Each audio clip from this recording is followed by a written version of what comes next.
impacted by Hurricane Ian. I'm going to use this. It made landfall yesterday, and it is still moving across the state today. This could be the deadliest hurricane in Florida's history. The numbers are still unclear, but we're hearing early reports of what may be substantial loss of life. And parenthetically, I should note I've spoken with the governors and the mayors and the commissioners. I've been on the phone with the governor this morning. I spoke with the commissioners and mayors, and they are worried, but every one of them are telling me what an incredible job is being done to save their cities, their towns, their counties, their ports, their bridges, etc. And in the face of serious danger, search and rescue operations got underway before dawn this morning for people stranded and who are in desperate shape. Water rescue is critical. Coast Guard deployed 16 rescue helicopters, 6 fixed-wing aircraft, and 18 rescue boats and crews. That's just one element of the many federal search and rescue teams that the pre-staged in Florida. And the governor talked about how impressed he was with what the Coast Guard is doing this morning. These are dangerous missions, and I'm grateful for the brave women and men in federal, state, and local governments working as one team, risking their lives to save others. And we're going to learn a lot more in the coming hours. But we know many families are hurting. Many are hurting today. And our entire country hurts with them because it's been all over the country. We've seen so many crises. But in Florida today is the epicenter. We're continuing to see deadly rainfall, catastrophic storm surges, roads and homes flooded. We're seeing millions of people without power and thousands hunkered down in schools and community centers. They're wondering what's going to be left. What's going to be left when they get to go home, quote unquote home, or even if they have a home to go to. Some of the folks have been through this before, but that doesn't make it any easier. Actually makes the anxiety even higher in my view. My message to the people of Florida and to the country is at times like this, America comes together. We're going to pull together as one team, as one America. First thing this morning is when I talked to Governor DeSantis and again offered the fullest federal support. Earlier this week, I approved his request for the pre-landfall emergency declaration to provide direct federal assistance to the state for emergency protective measures to save lives, including search and rescue and shelter and food. Earlier this morning, I approved the governor's most recent request for the expedited major disaster declaration. That means the federal government will cover 100% of the cost to clear debris and for all the costs that the state has to engage in and expend to save lives. The federal government will also cover a majority of the cost of rebuilding public buildings like schools and state fire stations. And folks in Florida who have destroyed or damaged homes, you don't have enough insurance. It means the federal government will provide individual assistance of $37,900 for home repairs, another $37,900 for lost property, for everything from automobile to a lost wedding ring. That's what we mean by lost property. I've also spoken with mayors across the state, both Republican and Democrat, and I've told them the same thing. We are here. Whether you need, and whatever you need, I indicated to call me directly at the White House. They know how to do that. We're going to do everything we can to provide whatever they need. We've dispatched over 1,000 FEMA personnel and prepositioned major federal capacities and capabilities and supplies. That includes millions of liters of water, millions of meals, and hundreds of generators. I deployed dozens of search and rescue teams, along with high water vehicles and rescue helicopters to help get survivors to safety. Thousands of National Guard members have been activated. And in my direction, the Department of Defense is providing surge capacity on multiple fronts in support of FEMA's efforts. I also want to say again to everyone in Ian's path, the danger is real, to state the obvious. Please obey all warnings and directions from emergency officials. And while the water is receding, don't go outside unless you absolutely have to. It's risky for you, and it impedes first responders from doing their job. I also want to say again to the oil and gas executives, do not, do not, do not use this storm as an excuse to raise gasoline prices or gouge the American public. The price of oil has dropped in recent weeks. The price of gas should be going down as rapidly. It's not. My experts inform me the production of only about 160,000 barrels a day has been impacted by this storm. That's less than 2% of our country's daily production. Its small and temporary impact on oil production provides no excuse for price increases at the pump, period. If a gas station companies try to use this storm to raise prices, I'm going to ask officials to look into whether or not price gouging is going on. America is watching, and the industry should do the right thing. I expect them to do the right thing. And while we're seeing the devastating images in Florida, I want to be clear. To the people of Puerto Rico, we're not gone away. I am committed to you and the recovery of the island. We'll stand by you for however long it takes to get it done. I know the folks here at FEMA and across the federal government are working nonstop around the clock. That's why finally, I want to thank the first responders, the National Guard, the Coast Guard, service members, and the search and rescue personnel who are working to get people to safety and to restore power, water, and phone lines. And I want to thank everyone here at FEMA and other federal personnel. I've seen you in action all across the country, from the West Coast to the Northwest to the Northeast to down in Louisiana, all across this country. And just in the last 2 weeks, you've been working 24/7. No matter what and when emergencies happen, FEMA is always there. You deserve the nation's gratitude and full support. And right now, if you're in the National Guard and you get called up, you can still keep your job. But if you're in a FEMA reserve, that's not the case. That's why early this morning, I signed into law the Bipartisan Crew Act, championed in the Senate by Gary Peters and Rob Portman, in the House by Dina Titus and John Katko. And we signed it. That law will ensure that FEMA reservists have job protection just like military reservists. So when you're called up to help with a disaster, you can now focus on that mission without worrying you might lose your job, your day job, or receive some other penalty at work because of this national service. That's what the Crew Act guarantees. And it's going to help people become gain more civilian reservists out there. And it's going to make FEMA stronger. It's going to make America stronger. That's who we are. Every time disaster strikes, emergency crews from all over the country, from across the federal government show up to help like they're doing right now in Florida. That's America. A country of women and men willing to serve, willing to leave their own families to help a stranger's family. Everyone hard at work in Florida right now deserves our thanks. And when the conditions allow it, I'm going to be going to Florida to thank them personally so we don't get in the way. I'll do our best. We're going to do our best to build Florida back as quickly as possible, but we're not going to be leaving. We're going to build it back with the state and local government. However long it takes, we're going to be there. That's my commitment to you.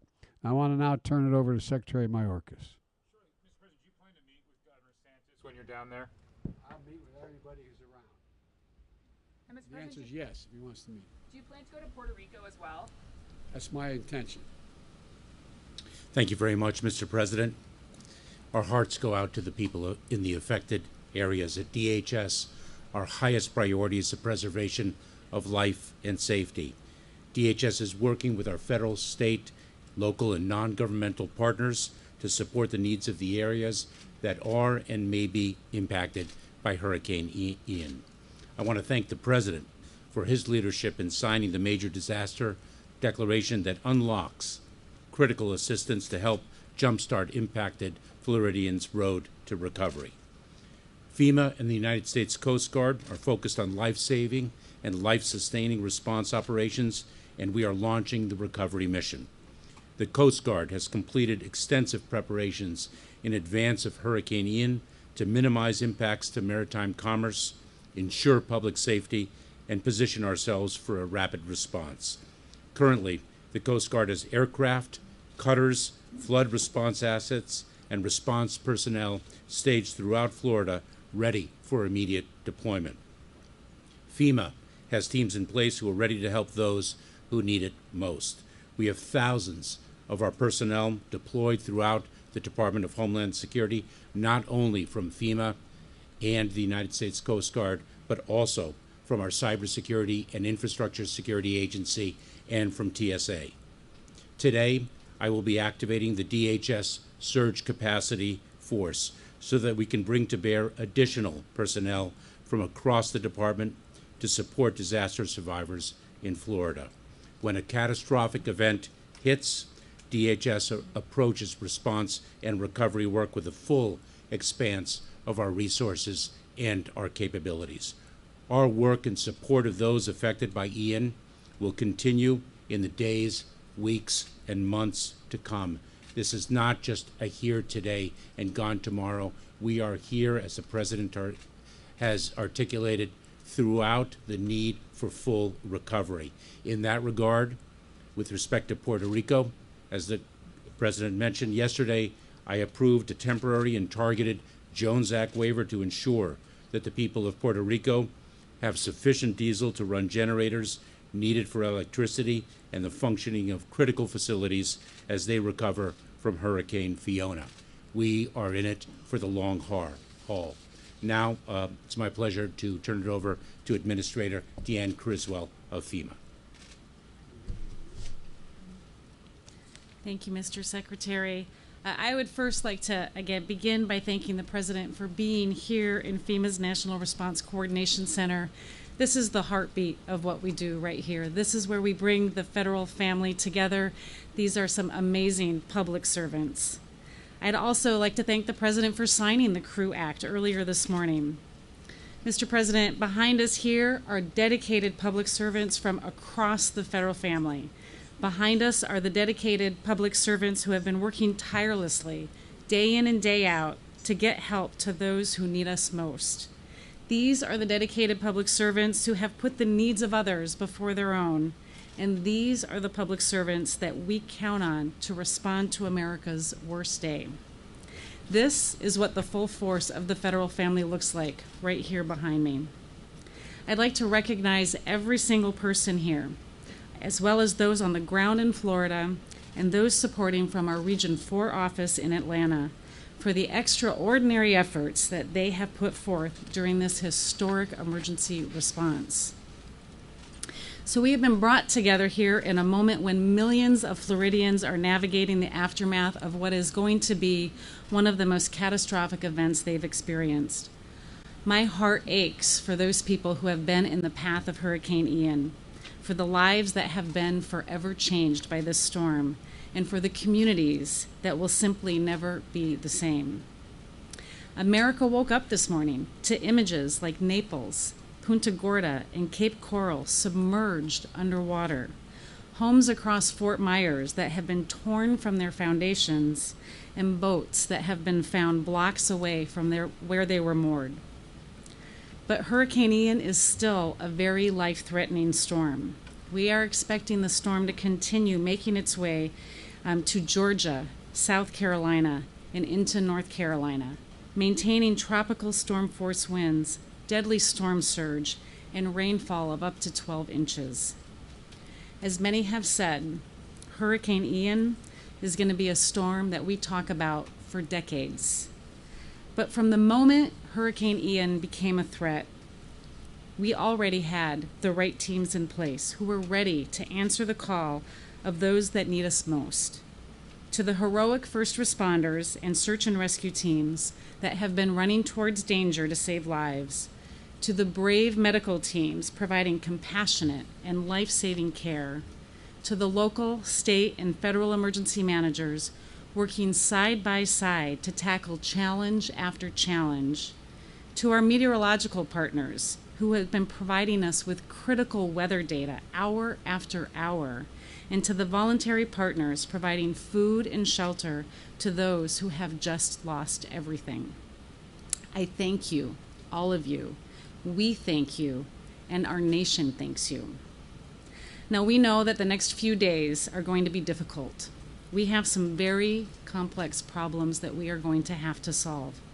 But like I said, we have the right teams in place who are ready to help those who need us most. And as I shared with the President just moments ago, search and rescue missions are already taking place across the impacted areas by land, air, and sea. We have teams ensuring critical health facilities like hospitals and adult care facilities have the support they need to care for their patients or evacuate them if still needed. We have power restoration teams making their way into devastated communities that help bring communities back online. And while we are focused on life-saving and life-sustaining response operations, we are already launching our recovery mission. An interagency recovery group is already planning for the long-term recovery needs, such as housing, debris removal, and critical infrastructure repair, as we know this is going to be a complex recovery. As you heard already, the President signed overnight a major disaster declaration that unlocks critical assistance to help these communities jumpstart their road to recovery. Individuals and families right now in Charlotte, Collier, DeSoto, Hardy, Hillsborough, Lee, Manatee, Pinellas, and Sarasota, they can now register for assistance and begin their recovery process. You can register by visiting disasterassistance.gov, through our FEMA app, or by calling 1-800-621-FEMA, 1-800-621-3362. And now that the sun is up and we are continuing to do our assessments, we will add more counties for individual assistance. The next few days, they're going to be difficult. We have some very complex problems to solve. But like I said, we have the right teams in place who are ready to help those who need us most. And regardless of how bad it is, I commit to everyone here today that FEMA and our partners across the federal, state, and local levels remain ready and prepared to help these communities in their greatest time of need. Thank you. Let me add one more thing. We didn't mention the Red Cross. The Red Cross is there. They're always there. They stepped up, and they continue to step up. So I want to thank them as well. Thank you. President, how would you describe your relationship and your conversation with Governor DeSantis? It's totally irrelevant, but I'll answer it, okay? In fact, very fine. He complimented me. He thanked me for the immediate response we had. He told me how much he appreciated it, said he was extremely happy with what was going on. This is not about whether anything having to do with our disagreements politically. This is about saving people's lives, homes, and businesses. That's what this is about. And so I've talked to him 4 or 5 times already. And it's not a matter of my disagreements with him on other items. Do you hold Russia responsible for the rupture of the Nord Stream pipeline? Let's stick with this, okay? Well, this is an important international issue. There's a lot of important international issues, but we're here to talk about America. Okay, thank you. Thank you. Mr. President.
Yeah, it looks like he's moving towards OSA. I believe.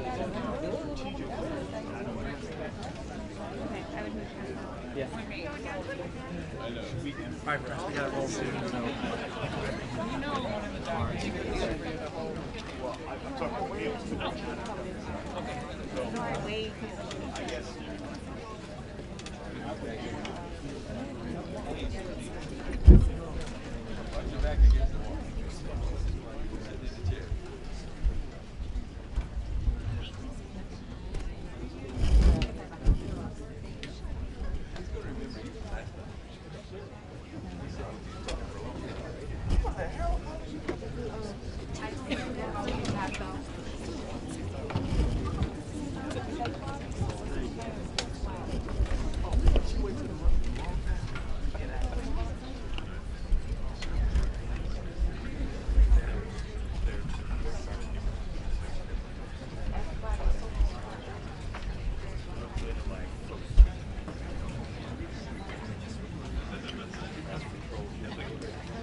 USAR downrange,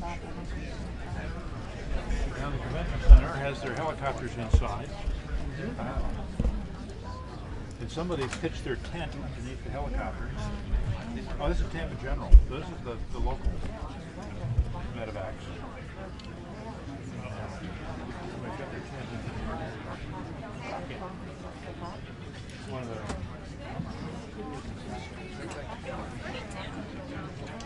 oh, that's our Orange County Fire Rescue. They're started flooding.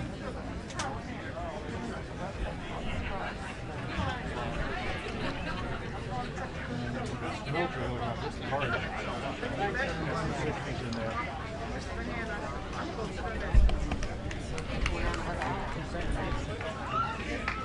Tim Wallace. He's down there. Somehow I got himself employed with USAR. I'm jealous. How much is there?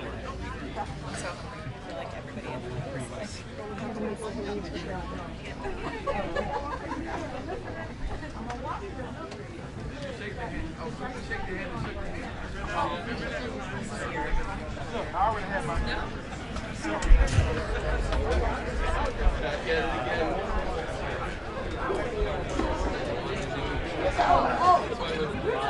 Well, I'm sorry. But I'll try next time. Excuse me. It was nice talking to you.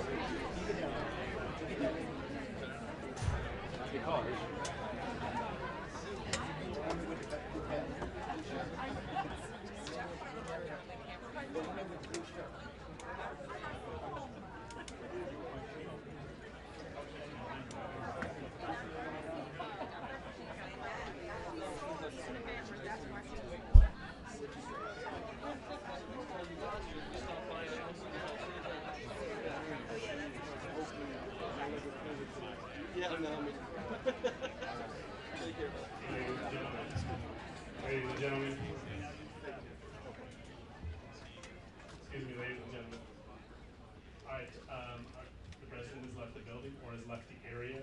You have freedom of movement within the room, but we still ask that nobody leave the area until the president has left.